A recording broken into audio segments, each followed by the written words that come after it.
তো hello guys, আপনারা সবাই কেমন আছেন? আমি ভালো আছি। এই যে দেখুন কাদের বাসায় আছি, চিনেন? এই দুটো মুখ, খুব পরিচিত একটা মুখ, অনেক বড় সেলিব্রিটি, তারা অনেক বড়। ইউটিউব থেকে শুরু করে একবারে আপনার হচ্ছে পেজ থেকে শুরু করে টিকটকে তো আরো বেশি, সবচেয়ে বেশি টিকটকে। এই যে আপনারা দেখতেছেন টিকটকে কতখানি মিলিয়ন মিলিয়ন তাদের সাবস্ক্রাইবার। ভাই কেমন আছো হৃদয়? এই তো ভাই আলহামদুলিল্লাহ, আপনি কেমন আছেন? এই তো ভালো আছি। তো আলহামদুলিল্লাহ ভালো আছি, আপনি কেমন আছেন? আমিও ভালো আছি।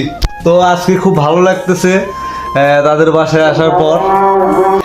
হ্যাঁ, তাদের তাদের হৃদয়, তুমি কেমন আছো এটা বলো। আলহামদুলিল্লাহ ভাই, আপনার দোয়ায় অনেক অনেক অনেক ভালো আছি। তো দোয়া করবেন আমরা যেন আরো ভালো থাকতে পারি, আরো ভালো ভালো কাজ। ফেসবুক থেকে কত টাকা ইনকাম করছো? মানে ফেসবুক থেকে সর্বোচ্চ কত টাকা? 1000। না, এই বলে 1000। এই আপনার পাইছি, অল্প কিছু পাইছি। তাই না? যাই হোক, আমি দোয়া করি ইউটিউব থেকে যেন এত বড় একটা সিলভার প্লে বাটন নিয়ে আসো। আমি এটা দোয়া করতেছি। তো সবাই ভালো থাকুন, নেক্সট ভিডিওগুলো দেখতে পাবেন।